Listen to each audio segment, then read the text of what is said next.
going on, everybody? Welcome to the Vikings Now by Chat Sports. My name is Patrick Siepman, and coming up on today's show, I want to go over some winners and some losers on the Vikings roster from the 2025 NFL Draft, which players have made their life a lot easier after a couple of selections, and then also we got some players that will be fighting an uphill battle to start or even just make the roster this upcoming year. But again, there are no true losers from this whole thing, but it's just for titling purposes here at Vikings Now. But if you guys want the Minnesota Vikings to win the NFC North next season, hit that thumbs up icon.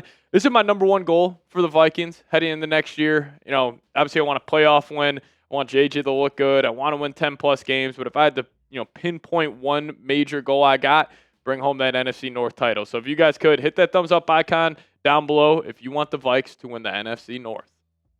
All right, number one here, biggest winner from the 2025 NFL Draft. We're going to go with J.J. McCarthy, the man from Chicago, played his collegiate football at Michigan, just an all-time winner. And I think his life got a whole lot easier after the NFL Draft. And, honestly, it wasn't just the NFL Draft. I think clearly the Vikings' biggest point of emphasis this offseason was making J.J. McCarthy's life easier next football season. How did they do that?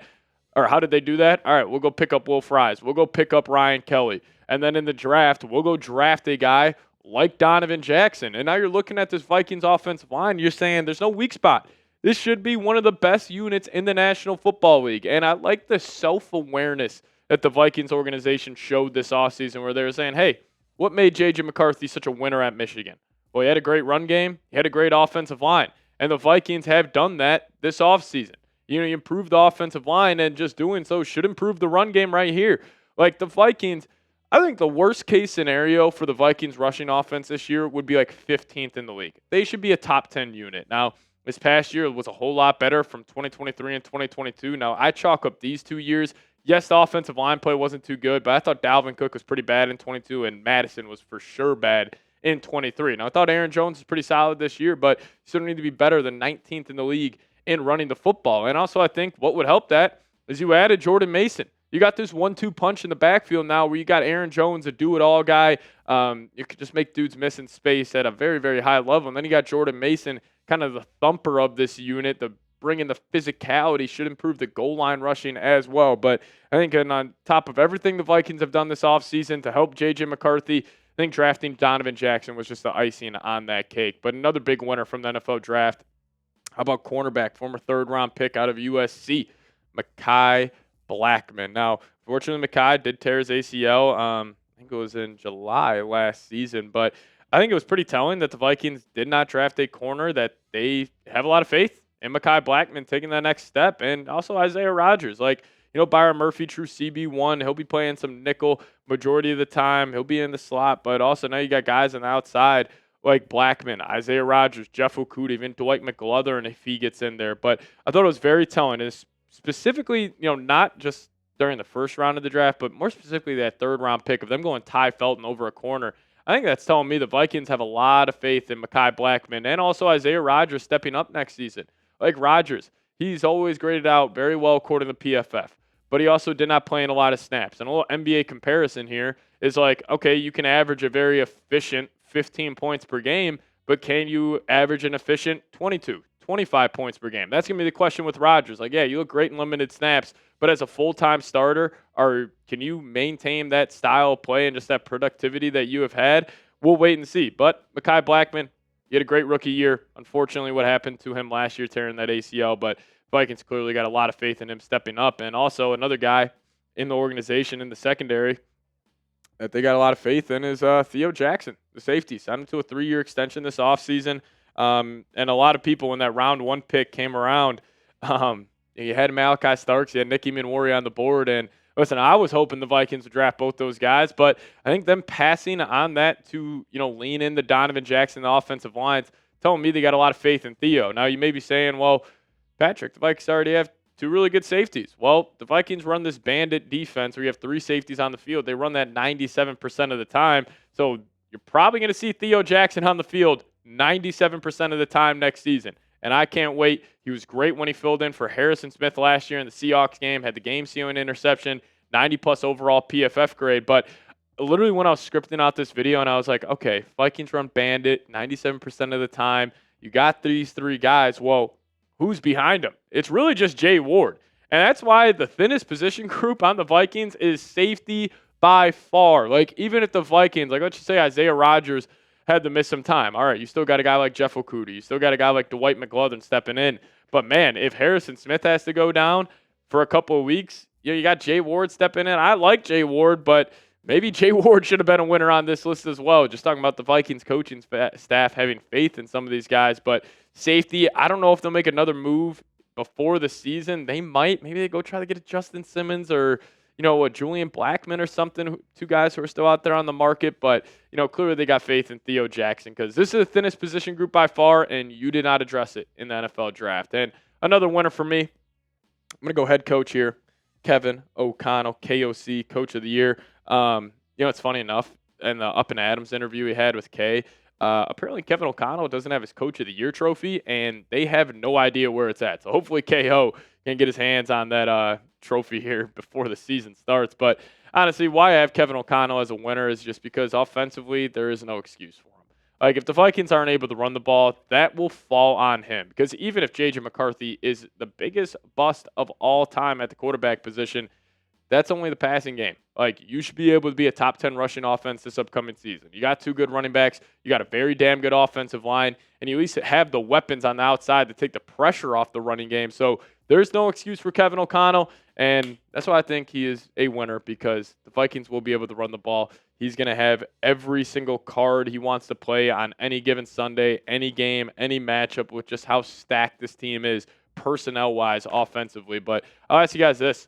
Who do you think was the biggest winner on the Vikings after the draft? I got to go J.J. McCarthy. You could even just throw Vikings fans in there. I think we're big winners after the draft and this offseason. But you guys let me know who was the biggest winner on the Vikings after the draft. Now, we'll dive into some losers here in a second. But first, if you guys want to get a J.J. McCarthy jersey today, head to chatsports.com/Vikings jersey. It's going to be a hot jersey to wear in U.S. Bank Stadium this season. So if you guys want to pick one up, hit that link in the description and the comment section of today's show, chatsports.com/Vikings jersey. All right, let's dive into the three losers here. Now, again, no real losers. These guys can just play their ass off in training camp and during the season, and they'll earn their spot back. But unfortunately for my man, Speedy Naylor, one of my favorite players on the Minnesota Vikings, I think he lost his spot. I think Ty Felton will now be the wide receiver 3 for Minnesota. You don't take a premium pick on a guy at a position that's not a need at all unless you have big-time plans for him. And even Keenan Cardell, wide receiver coach for the Vikings, apparently he was pounding the table to get Ty Felton to Minnesota. Listen, 6'1", 183 pounds, an absolute burner with the football in his hands, and he's also great in the red zone. 8 of those 9 touchdowns came in the red zone this season. So shifty when it comes to running routes. And also Ty, he had an awesome quote talking about getting drafted by the Vikings saying this. But honestly, I'm truly blessed to even go to the organization that I'm going to, Minnesota, and to play for Coach Kevin O'Connell, an offensive-minded coach who's a great guy. And then I get to get back with my guy, Jay Sean Jones, a former Maryland guy, and get to learn from the best, Justin Jefferson. So being in that room with Jordan Addison, a DMV guy, is very exciting, and I'm very excited to contribute to the team in any type of way. And I can't wait to see him out there. Like, I'm sure Kevin O'Connell's looking at Naylor, Felton, and Rondell Moore as just his gadget guys where, if they're on the football field, you at least got to respect them, taking the top off the defense. So Felton, I think he'll be the wide receiver 3. Maybe it's not week 1, but at some point during the season, I think he'll probably end up taking over for Jalen Naylor because, Naylor, he was a 6th-round pick. He was pretty good for the Vikings last year. Was he great? No. Maybe Ty Felton could really be great at that wide receiver 3 spot, and he's our guy for the future with Addison and Jefferson. But another guy, I hate saying this, Ivan Pace Jr. Listen, Ivan Pace, he is a one-trick pony, but at that one trick, he's one of the best in the game in terms of stopping the run, being a blitzer on these kind of cover zero packages that they'll throw out there from Flores. But I think them taking Kobe King in the 6th round, a literal carbon copy of Pace, just a little taller, just a little more athletic. I wonder if Pace is on the hot seat a little bit. Now, listen, I think this move was just to get some insurance behind Pace.